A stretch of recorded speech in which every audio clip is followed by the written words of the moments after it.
Moments ago, Israel launched Operation Rising Lion, a targeted military operation to roll back the Iranian threat to Israel's very survival. This operation will continue for as many days as it takes to remove this threat.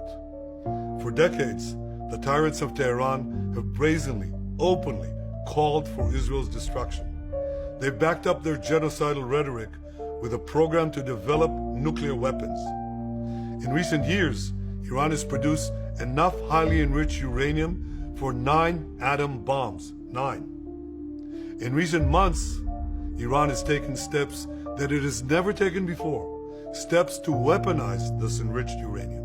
And if not stopped, Iran could produce a nuclear weapon in a very short time. It could be a year, it could be within a few months, less than a year. This is a clear and present danger to Israel's very survival. 80 years ago, the Jewish people were the victims of a Holocaust perpetrated by the Nazi regime. Today, the Jewish state refuses to be a victim of a nuclear Holocaust perpetrated by the Iranian regime.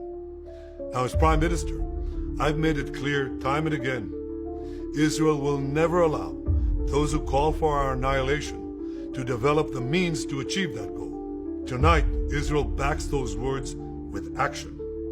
We struck at the heart of Iran's nuclear enrichment program. We struck at the heart of Iran's nuclear weaponization program.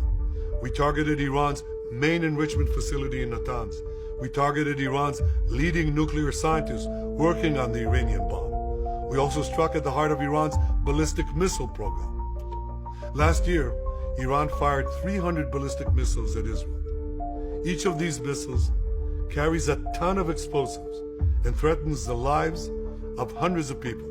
Soon, those missiles could carry a nuclear payload, threatening the lives not of hundreds, but of millions.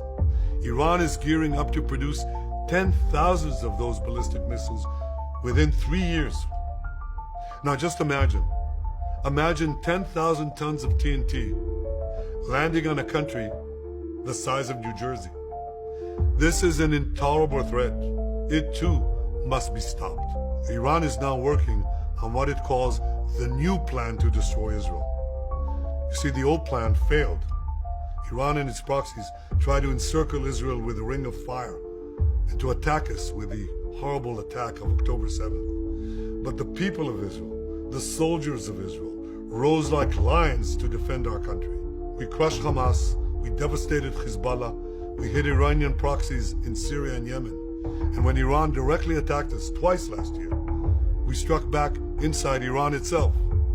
Yet in defending ourselves, we also defend others. We defend our Arab neighbors.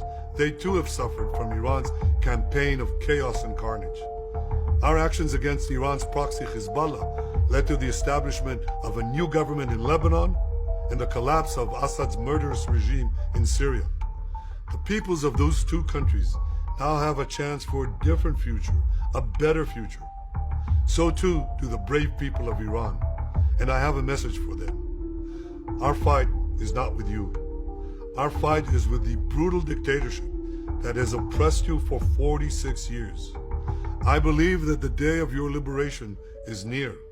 And when that happens, the great friendship between our two ancient peoples will flourish once again. I want to assure the civilized world, we will not let the world's most dangerous regime get the world's most dangerous weapons. And Iran plans to give those weapons, nuclear weapons, to its terrorist proxies. That would make the nightmare of nuclear terrorism all too real. The increasing range of Iran's ballistic missiles would bring that nuclear nightmare to the cities of Europe and eventually to America. Remember, Iran calls Israel the small Satan. It calls America the great Satan.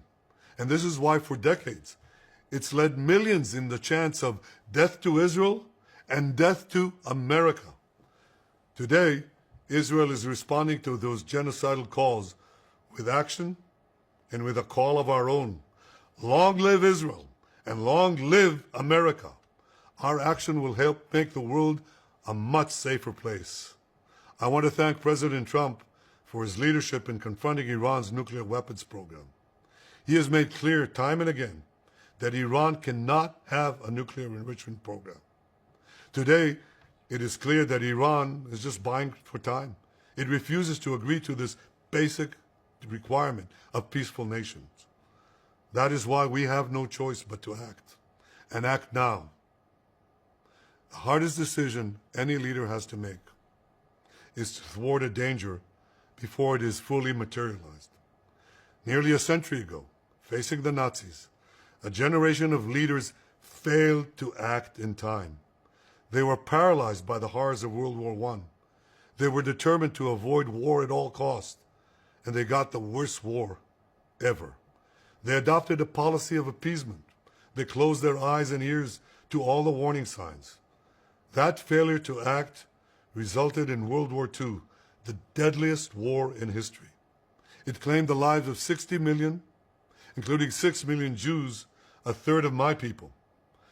After that war, the Jewish people and the Jewish state vowed, never again. Well, never again is now. Today, Israel has shown that we have learned the lessons of history. When enemies vow to destroy you, believe them. When enemies build weapons of mass death, stop them. As the Bible teaches us, when someone comes to kill you, rise and act first. This is exactly what Israel has done today. We have risen like lions to defend ourselves. Over 3,000 years ago, Moses gave the people of Israel a message that has steeled their resolve ever since. Be strong and courageous, he said. Today, our strong and courageous soldiers and people stand together to defend ourselves against those who seek our destruction. And by defending ourselves, we defend many others, and we roll back a murderous tyranny. Generations from now, history will record that our generation stood its ground, acted in time, and secured our common future. May God bless Israel. May God bless the forces of civilization everywhere. Thank you.